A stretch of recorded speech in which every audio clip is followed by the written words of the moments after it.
Business First is being released tomorrow, yay! However, we recorded this before the English spoilers were available, so pardon us for getting some of the card names wrong.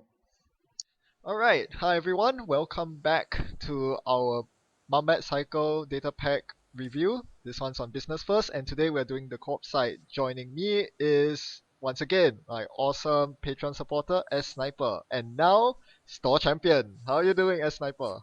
I'm doing very good, and hello everyone. Here we're gonna dive into some corp cards. So let's see what we got coming up on us now. Alright, we'll dive straight in with the first, which is Advanced Assembly Lines. This is a HP card.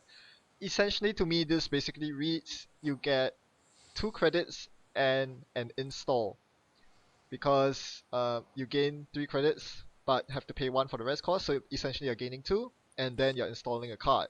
So it's kind of like green level clearance in that it allows you to do 2 things with 1 card, but it seems not very good unless you're pairing it up with ETF. So really, this is all about the instant speed install. Do you find anything interesting that you might be able to use with this? I agree that it's all about the instant speed install to take full advantage of getting ETF on the runner's turn. I can't see this played outside of any HB identity. 2 influence is way too hefty for any H to want to splash this. So I'm thinking like outside of like a surprise ice on a scoring server or like a breaker bay that you just drew from hand. I'm not seeing a true synergy with this card as of yet, but the card does have good value to it. The one trash cost sucks, but it's only one to res too, so at least the ratio is even. Yep. This is a wait and see for me card. Maybe there's like a an HB way that you could maybe there would like be some play with an upcoming spoiler magnet with this is gonna get really janky. You're gonna have the Ooh. the regions where you can res ice as soon as you install it. You install a magnet and take a parasite off of an ice that they're trying to blow Ah, up. wow. That's But pretty ingenious. Kudos to you for coming up with that. That is amazing. that's the most synergistic play I can think of right now, and in the end you could just do it on your turn. But this would surprise the runner if they were expecting to blow up an ice. Yeah, this is actually pretty interesting. Now, of course, you cannot do this during a run, so you cannot force them to encounter the ice they expected to parasite, which is kind of sad. Basically, a lot of the instant speed stuff that you would like to do happens during a run, like installing a Cyberdex during a run, which you can't do. Yeah, and that includes installing ice to defend the whatever server you have. You have to do it before the runner takes their clicks. Yeah, like you said, this is pretty hard to evaluate, and exactly as you said, the one trash cost does make it a bit unpalatable. It means R&D will be pretty porous. But Yeah, yeah, we'll see what kind of synergies people come up with. I'm sure there are lots out there. I can't really think of any offhand. Alright, next up is Rakshumi Smart Fiber. At least that's the supposed name. So this one is a defensive asset. It is 1 to res and 3 to trash. And what this allows you to do is whenever you res a card, you get a power counter, and with X power counters, you can prevent the runner from stealing an agenda with the same name with X agenda points that turn. I'm not a very big fan of this, both in terms of design and in terms of how powerful it is. It is it's probably going to be binder fodder in my opinion, and this does create some dangerous design space. Right now, it's a bit too weak, I think, but um, if there's a way to make this card good, runners might find themselves in a lot of trouble because they can't score agendas to it. agreed. This is just along the lines of the faction that already has a really solid defensive upgrade in Ash. Just honestly, pairing Ash with this seems a little scary, and then you splash out a faction for Caprice. That if there is a way to take full advantage of this, that's 3 defensive upgrades that the runner has to plow through. Granted, with Political Operative coming here in a few packs, the court may need this. Yep. Even then, political operative can trash this asset. Uh, yeah. So I'm really not sure how this, what sort of deck would want this card really. The best would probably be some sort of fast advanced deck. You can think of Near Earth Hub, for example, because what you like to do is to fast track an agenda, then call Rakshumi on that agenda in your hand. So they can't steal it from your hand and you can score it next turn. Seems pretty ideal. Yeah, it's still just getting it up to the. Generally, you're going to get Astra, so you want to get the 3 counters on Rakshumi first. But you still need to res Rakshumi and then res 3 more cards to get the counters on it. Yep, that is a problem. I suppose it's not too hard in Near Earth Hub, if anything. It's probably easier in Near Earth Hub than in HB, because you're Yeah, playing this horizontal. yeah, this definitely can feel splashed out of yellow depending on its influence. Oh, it's It's 3 3 influence. It's quite hefty. Yeah, especially after the most wanted list with you already basically losing 6 influence in all your NEH decks. This is a really tight squeeze, but it's possible as a one of with Team Spawn. Yeah, it's possible as a one-off. I won't discount that. I personally don't think it will see much play ultimately. I mean, people mess around with it and realize it's just not good. Um, because a lot of people are still running cards like Imp, like Film Critic, and these all get past Rakshumi just like they do with mid-seasons, with Harpsichord, etc. So I don't think this is going to be much good. Yeah, this is definitely a wait to see if it has any impact, but I'm generally in the same boat with you. I don't foresee an immediate impact on the current meta. Yep. Yeah, of course, this is with the current meta in mind. That's a good thing to point out. Alright, card number 3 is Product Recall, another HP card. This is an alliance card, and it allows you to trash a res asset or upgrade, kind of similar to Restoring Phase, which allows you to trash a Sysop or Executive to remove bad pup. But for this one, if you trash something, you gain credits equal to the trash cost. What are your thoughts? This seems as a solid econ card in some aspects because I know there are a lot of assets that have a low res cost, high trash cost. Just from your recent quiz, those who didn't get it right, the brain taping warehouse, this will give a secondary value to that. If you have your bioroids resed already, you can product recall the brain taping and get your 4 credits and only spend the 1 to res, plus the value you got from resing your bioroids. That's a pretty good point, although that's also an anti-synergistic problem. Generally, assets will pay off more in the long term than burst econ like this would. So it's very difficult to make a case for trashing your money assets with product recall. You're probably not going to get much value out of it. What you mentioned, having res all your bioroids, that's a pretty niche situation because you always draw into more. So I'm not a big fan of using this on money assets. If anything, it would be on cards such as these. These are cards with a 6 or more trash cost, and cards that you should be looking at if you're trying to synergize it with Product Recall. Now notice 2 things. Firstly, it's a very short list, and secondly, more importantly, that none of them are HB. So you're probably going to splash this card. Yeah, and I forgot about sealed vaults. That's a good interaction there. Sealed Vault is probably as much value as you're going to milk out of this card because, yeah, 8 credits for 2 clicks is pretty decent. That being said, I'm not sure if you're going to play both cards in the same deck. It can be kind of a stretch. I mean, it does give you a use for Sealed Vaults against matchups where you're not expecting Siphon or Vamp. That's true. Also, another very good interaction is with Industrial Genomics, which someone pointed out on the forums. Because it does interact with Genomics, so if you have a lot of cards in your heap, you can potentially cash this in for a lot of money. That is very true. This does have a strong synergy with IG. Let's see. I'm thinking, would you what could you splash in IG for HB that would give it to get the alliance effect? That's a very good question. Probably Ice, Ash. That's kind of a stretch. It's quite hard because you're basically spending all your influence on HB cards and Jackson Howards at that point. Right, and I did see an IG deck back in the day that utilized Melange and Ash to create an unkillable kind of Ash scenario or flatline, but that was an old deck. I'm not sure if it's currently viable with all the basically runners just way more willing to dive into archives to just clean that out, and especially now with Artist Colony and most Shaper decks to eat the GQs up to get them tempo, it's really hard to want to try to bring that IG deck back. Yep, I have to agree with you there, and that is probably the best scenario, or rather the best case used for this card. So I think, based on what you said, I have to say that this probably won't see competitive play, at least not in the current meta. If IG becomes better later on in the cycle, it might see some play. Agreed. Absolutely. Alright, let's get out of the HB cards and we go on to Jinteki, their friendly rivals. We have a pair of cards.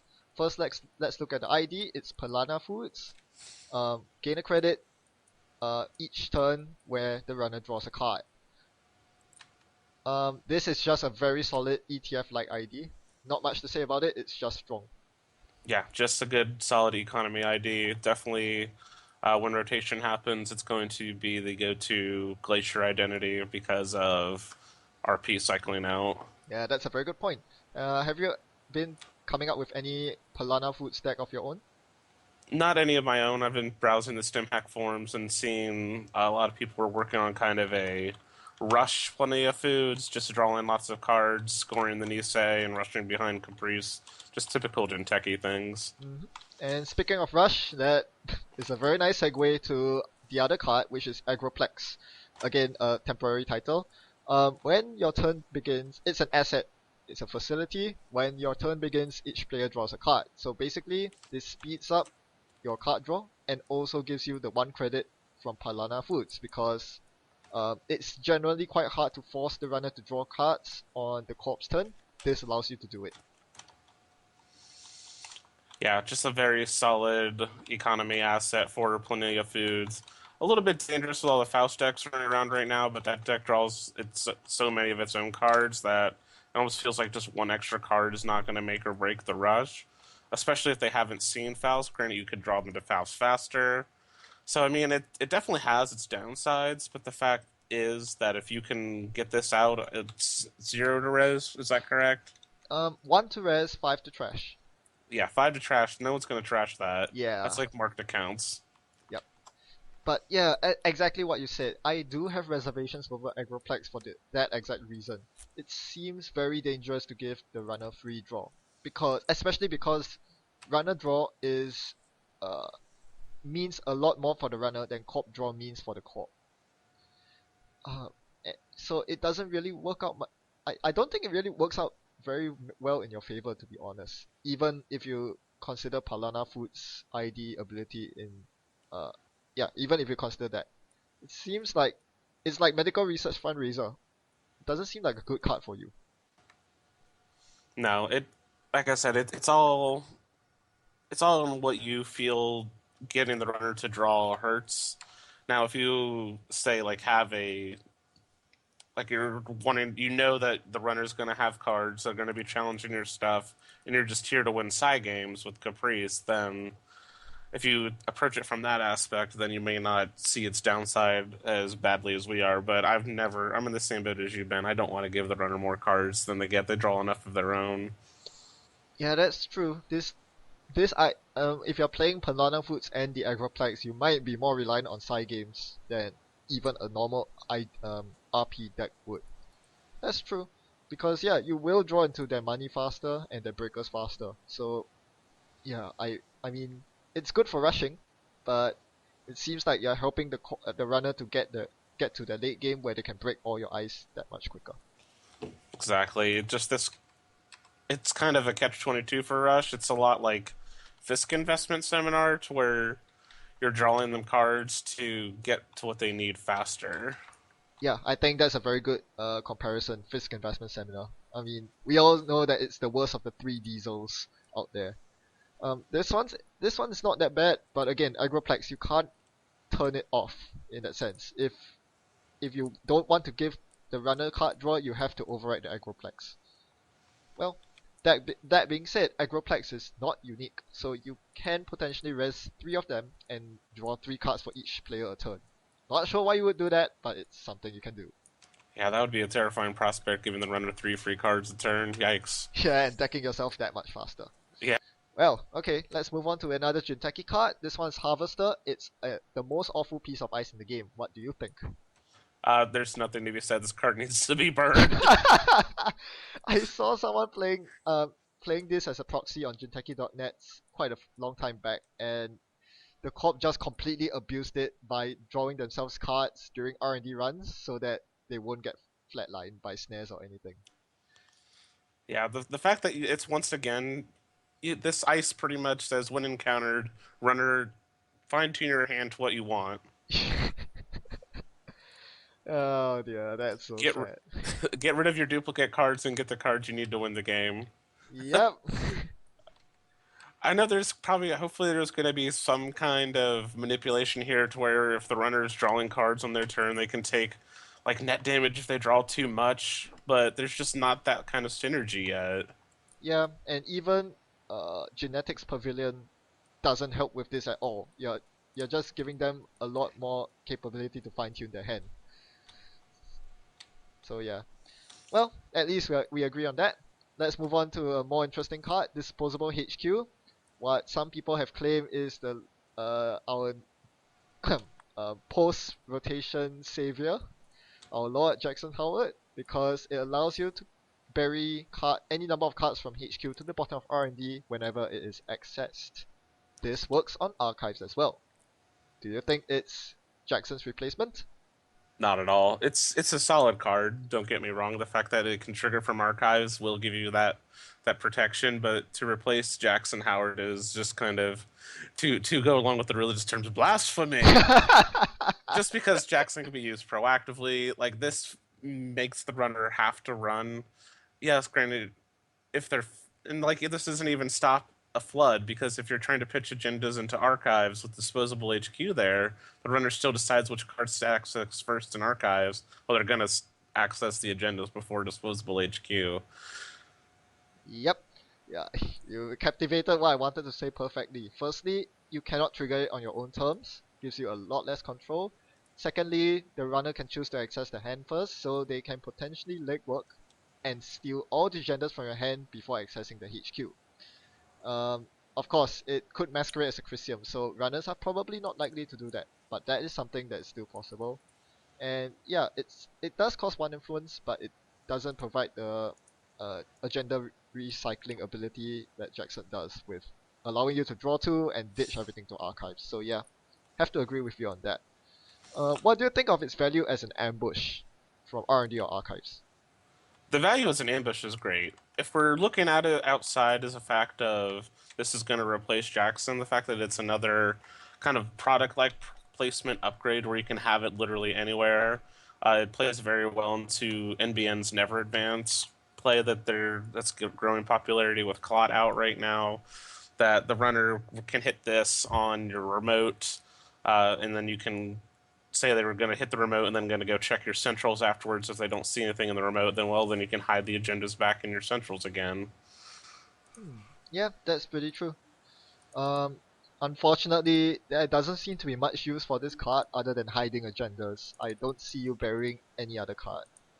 No, same here. It's only to bury agendas. There's like with freaking Daily Business Show being in faction, that takes care of a lot of the fine deck tuning you needed anyways, and it's just far stronger than this. Now I know like we're gonna have to like speaking of rotation, we'll have Daily Business Show because that was Lunar Cycle, but like come when Lunar Cycle finally cycles out in 2019, so that's a while away. We may need to explore other options, but there's going to be a lot of cards that come out in between that time too that we'll just forget about disposable HQ. That's true. I think I'm very glad you brought that up. I think this competes directly with Daily Business Show, and I think Daily Business Show is just a lot more flexible because it allows you to draw what you need to win, rather than only helping you not lose. Pretty good Exactly. points. Yep. Thanks for that. Alright, more NBN cards. This one is a 4-2 NBN agenda, and it's pretty crap. What do you think? Yeah.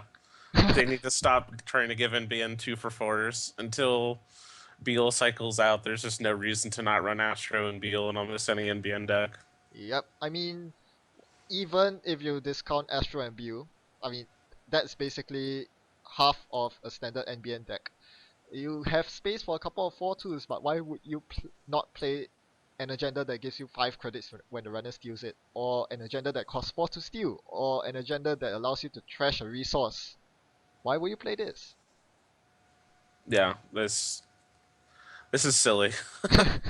I mean, I can see they're trying to reinforce the world is yours, that unplayed ID, that theme. Unfortunately, that ID is rotating out, and having more HQ size, I know that does a lot of things. It allows you to hold agendas in hand, it allows you to play celebrity gifts and all that nonsense, but it doesn't directly help you win.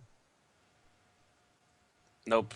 That's the thing. It's what we were discussing with disposable HQ. It's just another card to prevent you from losing instead of helping you win. Yep, I guess the only good thing about this card is that people who are whining about D&D being too powerful for NBN, well, at least they're not getting even more powerful now. Right? NBN didn't get a whole lot from this pack. Not much at all.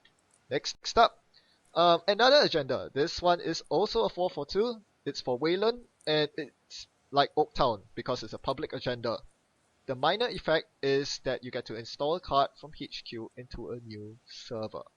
The major effect is that you get to res this card ignoring all costs. So what I mean by minor and major effect is whenever you advance this agenda, you will trigger the minor effect if there are 0 to 4 counters, and you'll trigger the major effect if you have 5 or more counters. What do you think? I really like this agenda a lot. And the growing horizontal game of the Gagarin deck that's growing steam, this just helps them build up faster. And then this is amazing. This can res them their pad campaigns. This can res the turtlebacks. This can res all sorts of stuff. Now, something else I was just thinking of right now is the agenda sacrifice from Corporate Town a cost or an effect? Yes, it is additional cost. So yes, you will ignore the agenda cost if you res it with brand new construction. That seems really good. Yep. I'm with you there. I think this, for a pure horizontal Gagarin deck, this is probably superior to Oaktown most of the time because 1 click is generally more valuable than 1 credit from 2 credits from Oaktown. Okay, now come to think of that. Yeah, I guess it's worth it. It's a lot more narrow than Oaktown though, for 2 reasons. Firstly, if you're not playing horizontally, you probably don't want this deck. I mean, this agenda, because you have to install your card in a new server, which means you can't install it in a protected remote, so you don't really want to install an agenda. More importantly, you must have the assets you want to install in hand. If you have been installing your assets for the past few turns and you have nothing in hand, this agenda doesn't do much. That's correct. I'm just thinking of the aspect of Wayland's has that still some of the best early game ice, taking full advantage of that, dropping this behind, say, a spiderweb to help build up your board while the runner's still trying to find the breaker for spiderweb. Oh yeah, that's true. The click compression is actually quite a huge deal. Yep, that I'm with you there. Yeah, we'll see how this works. Personally, I think early on you still rather an Oaktown because early on that's when Wayland tends to flounder with your econ a bit. It seems more useful late game, but I don't know. It's definitely has a lot of potential, which I like. I like that they're giving a lot of power to these public agendas because the Wayland's weaknesses pretty much it's really hard to not telegraph that it isn't an agenda, so might as well give them something for it. Yep, agree with you there. Yep, this is definitely up there in terms of power level. Saving you clicks is a pretty huge deal. Let's see if anyone can make a good Gagarin deck with this. What about this one? Absolutely. Yep, Mumbat Construction Corp. This one allows you to place an advancement counter on it every single turn, and you can transfer the advancement counters hosted on this card at instant speed to a face-up card. Let me hear your thoughts on this. There's so much potential for this card. I want this card to be so good. I love it so much. The fact that you can fast advance public agendas, it makes casting call even better out of Wayland, even though it was already pretty strong. The 3 to trash, 4 to res is really unfortunate, but if you, say, are building a secured server for this particular asset, and that's going to be, you just protect this, and then you use that to fast advance your public agendas. Granted, because you're moving the counters, it doesn't get a whole lot of value from the public agenda's effects, but you can move the counters and then click it once and get the bonus, the heavy counter effect for having the public agendas. Isn't it a bit too steep, the 2 credit cost to transfer tokens? That is very, very costly, but as we were discussing with that horizontal Gagarin deck, which I think is another deck with this particular card will shine, it's drowning in money if the runner's not contesting the turtlebacks, the pads, and all of that stuff. Plus, it runs diversified portfolio, and you've seen within my NEH deck the kind of money diversified can make. So. Oh yes, no question about that, none at all. Yep, that's a pretty good point. So yeah, the 4 to res and the 2 credits to transfer could potentially be a non-issue at all if you're running solid economy in terms of Gagarin horizontal play. Another possible interaction, one which I didn't consider myself until I heard about it, is its synergy with dedication ceremony.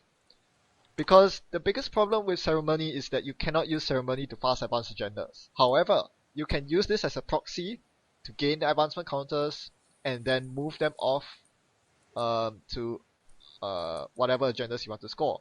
Because another big problem with this card is the fact that you need to defend it. And at that point, why not just score your agenda instead in that server? Why would you leave this for a few turns to tick up and risk the runner trashing it? Yeah, this actually does have you are correct, this has some really great interactions with dedication ceremony. My biggest reservation with this card really is the fact that it needs to stay protected for a few turns, just like Haas Arcology AI, and that makes it not very good. I'm sure you can get the money to make this work. The problem is defending it for the few turns you need to accumulate advancement counters. I think that will be the biggest issue, and dedication ceremony kind of solves that. I'm not sure if you can make a deck that is powerful without being too janky though. If you play dedication ceremony, that's a lot of moving parts. You're right, that is. We'll really have to wait and see. I have very high hopes for this card, and dedication ceremony gives me even more, because if you have the money, if you have the 6 credits, then with their dedication ceremony you can immediately jump this up to 4, and that means you could honestly fast advance a 5-3, because you'd go start a turn, res this, get its counter, click 2, dedication ceremony up to 4, click 2, install your 5-3, click 3, advance it, and then pay 8 credits to move the other 4 over. Yep, exactly. How much would that cost in total? 4 to res, 8 to move the credits, 1 for dedication, and 1 to advance. 14 credits to score a 5-3. NBN's done more to score an Astro, so... Yeah, it's a 5-3. Can't really complain about that. I think that's somewhat reasonable considering that it's fast advance. Yeah, it's the fact that it's the fast advance play. Now when you have to start adding in stuff like purging a clot with CVS and all that shenanigans, then it gets really costly. Yeah, it seems like a bit too many moving parts, but it definitely has potential. If for some reason you're playing in a meta that doesn't have clot, it's good. Oh man, that's a meta that's stuck 2 years behind. Times have moved on. Alright, and we move on as well to the final 2 cards in the pack. These are neutral cards. Let's start off with the third 4-2 agenda in the pack. Corporate Sales Team. This one's actually really good. It's basically a straight up upgrade of Corporate War. You get 10 credits over the next 5 turns. Pretty solid. Pretty solid. It's just another good econ 2 for 4. If they're gonna shove 2 4s down our throats, just might as well give us money back for them. Yep, pretty well said. I think this does compete against Advanced Concept Hopper in HB. In Jinteki, it competes with Nisei, so that's a very big problem. In Wayland, you're competing with Oaktown and Atlas. And in NBN, well, they don't really need this, do they? So I don't actually see a deck that actually wants to fit this in. I would honestly probably slot this in HB over Hopper because Hopper you would need. So you need 4 runs to get the same value from the agenda. Where this you just need 2 turns to get the value of the agenda back, and then you'd have still 3 more turns. Or yeah, Yeah, I think you make a very good point. Yeah, unless you score the concept hopper very early on to get maximum value out of it, it seems like corporate sales team is just better because usually you don't use concept hopper for the card draw. Usually it's for the money, and corporate sales team just gives you more money straight up. I think you're right about that. correct. The times I've played against Hopper, they and even making a run every turn for the next 7 turns, then that's 7 turns of value of Hopper. That's 7 credits. Where this gets you 10, I just see this as being a better Hopper all around. Yeah, true that, true that. Alright, so a very vanilla card. I think this basically obsoletes corporate war everywhere. Except maybe in Blue Sun. Even in Blue Sun, it's still this agenda still pays off more than corporate war after 5 turns. 4 turns actually. So yeah. Well, corporate war, it was nice knowing you.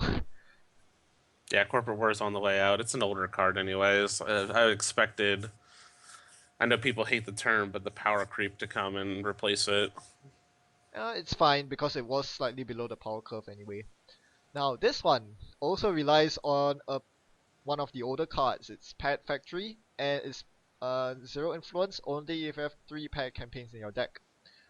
You can use a click to place 1 advancement token on a card. You cannot score that card until your next turn begins. To take note, it seems quite lousy. The main attraction for this is that it allows you to place advancement tokens on any card.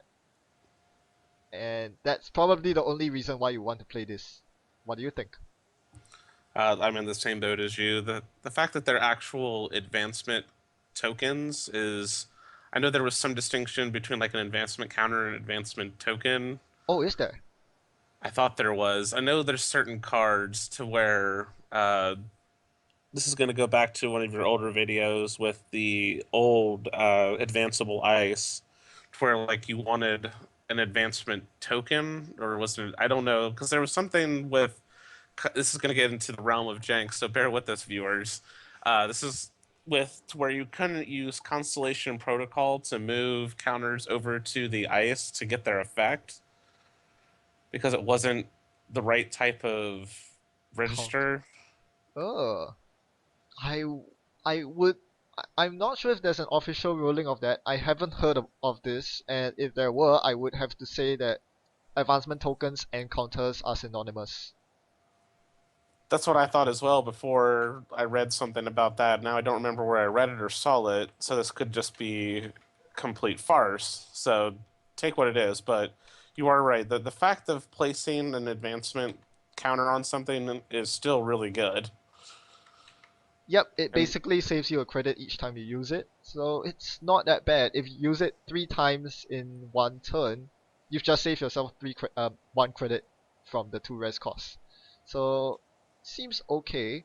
Probably not worth the deck slot, I don't think. no, the fact that to get the obviously the full value out of it, you already need 3 pads in the deck. So 3 pads and 3 of this was already 6 devoted towards maybe getting just a few credits each turn. Yeah, I don't think this is a card you want to play 3 of. It's like Magnum Opus. 1 copy is good, multiples are redundant, and yeah, probably don't want multiple of those, and it doesn't even help you with advancing agendas, so you can't get value from fast advance or scoring any agendas for that matter. So this is pretty subpar outside of advancing space ice, I think. It does have the effect that it can put the counter on the new construction asset to move it over Ah, to an agenda. yep, that is definitely an interaction you can look to do. Yes. And yes, you would play 3-pack campaigns in a Gagarin horizontal deck, so there you go.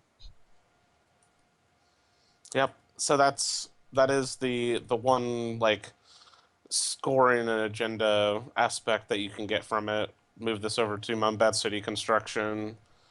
Spend a click, put a counter on that. Then there's 2 counters on City Construction, so then you can score an Atlas out of hand, which is okay. It doesn't have a counter, but Yeah, it's a pretty decent proxy. Yeah, I can see that happening.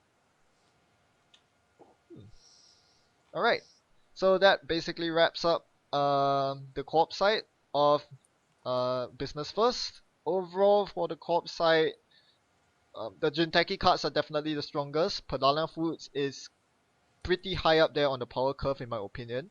Everything else seems to be somewhat subpar, although a lot of them seem to have a lot of potential. I think a lot of them won't see play. Banana Foods really is the one shining star. What do you think? I agree with you. I really want the new whaling cards to do well. They seem like they're poised to.